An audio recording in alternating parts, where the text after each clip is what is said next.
You are about to see the exact reason why your country shouldn't take money from China. Last year I warned you with this video about China's plan to take over the world by putting poorer nations in debt. This video exposes the first official sign of that. By now, everyone knows that countries take money from China, but not everyone knows the true scale of that. According to research, there are 165 countries that have debt to China. That is literally almost the whole world. And all of this money taking officially makes China the #1 creditor in the world. And as we all know, sometimes the creditor has to come back and claim what's theirs. And so China came. There is a country that just lost their only international airport because they couldn't pay the debt. Now the airport belongs to China. Can you guess which country is it? Its capital city is Kampala, and it is officially the most ethnically diverse country in the world. Is it the Philippines, Uganda, Bhutan, or Ukraine?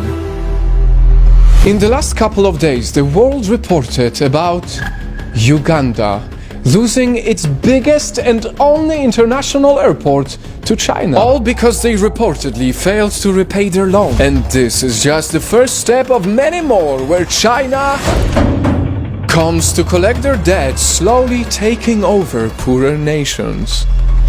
And that is exactly why last year I made this video saying why your country shouldn't be selling out to China. Because when a country borrows money to fund a specific project and later on they are not able to pay, they have to give China one by one their properties, assets, buildings, lands, and as crazy as it may sound, one day even their country.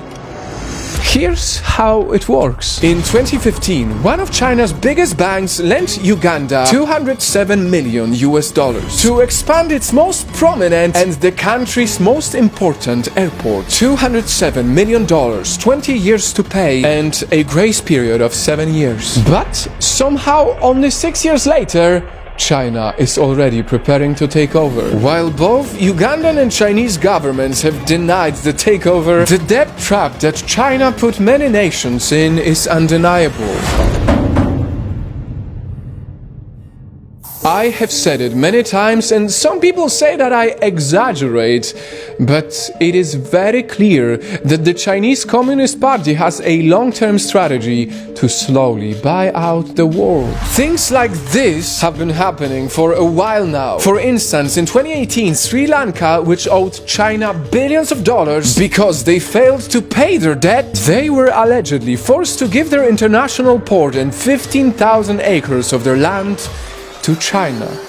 It is an obvious pattern, a pattern that ruling governments with no integrity ignore way too often. Because it is easy for the governments to take the money from China and then say to the voters, look, we are progressing, we are building our country. But these governments look at the next 5 years and not the next 20 years. That is why Uganda just lost their only international airport. That is why Sri Lanka lost their port and land. That is why many more countries will keep on slowly becoming China's possession.